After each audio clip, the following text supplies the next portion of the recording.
Okay, so as we get started here, there's going to be some formulas we care about. So I'm just going to write them here. Margin dollars equals total sales minus total cost. Okay? Margin percent equals margin dollars divided by total sales. The other way to think about it is margin percent equals total sales minus total cost divided by total sales. But we want to put in some parentheses here so that the order of math operations doesn't do the division problem of total cost divided by total sales first. So those are the ways to do that. If you think about it, look at this little equation in here. It's this one here. That's why we can say with this one here, we can take the answer to this and just divide it by that total sales. So I show you this because sometimes you might not want to see margin dollars. You just want a quick calculation of margin percentage. And so this is how you do it. You don't need the two columns is what I'm saying. Okay, so let's go ahead and use that formula. Equals total sales minus total cost.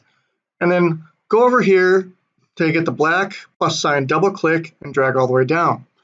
Now, if you've seen my previous videos, you didn't do anything wrong here. When you see these hashtags, it just means that the data displayed or the data that needs to be displayed doesn't have enough room to show everything. So we just want to go up here, right in the middle here, get these arrows, double click, and it will automatically appropriate the width of the column.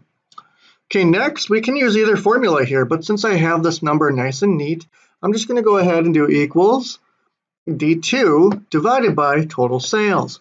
Now, that gives me a dollar of a penny, but don't be misled. What Excel is doing here is it's noticing that the previous data inc or format was currency, so it's trying to mimic that for you. Remember, sometimes Excel thinks it's smarter than you. We just want to hit that percentage sign there. I like to blow this out a little bit because sometimes those decimals do matter. So if we look at this one here, 1%, that's extremely low. You don't want negative. Basically, the highest number possible is good. It means you're making the most profit off of each sale. Okay?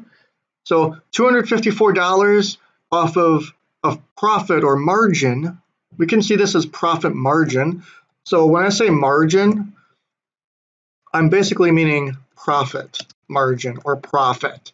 Okay? So that's what we're saying here. So I'm making $254 every time I sell $25,409 worth of this product over here. Okay? Now, if I double click, and it will drag down and it'll show me everything that I need to know here. So this is my margin on all of this product over here. So look at this one here, 24%.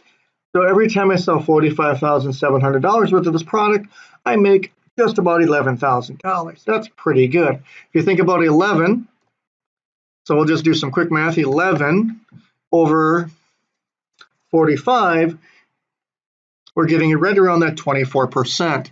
Now, obviously, I increased this number and lowered this number in my quick calculation here, but that's generally how it works, just to prove that concept out to you a little further. So this is very important because maybe we want to focus more on our profit leaders.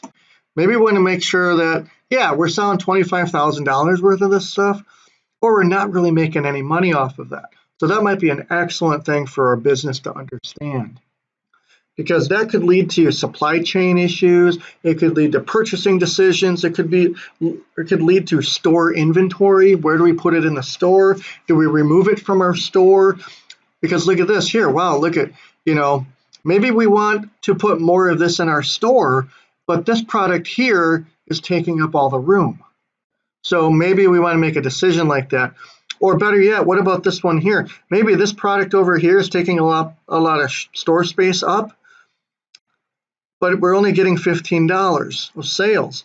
Maybe that is taking up a whole shelf, but we could bring in a higher profit margin product or more of it to put on the shelf and sell more of it, because we know we make 24% profit margin off of it. Okay? It's almost like saying for every $45 we sell, we get $10 back, or for every $4.5, we get $1 in profit. So that's pretty good. Now, the other thing we could look at is we could summarize this data, and that's what we're going to do next.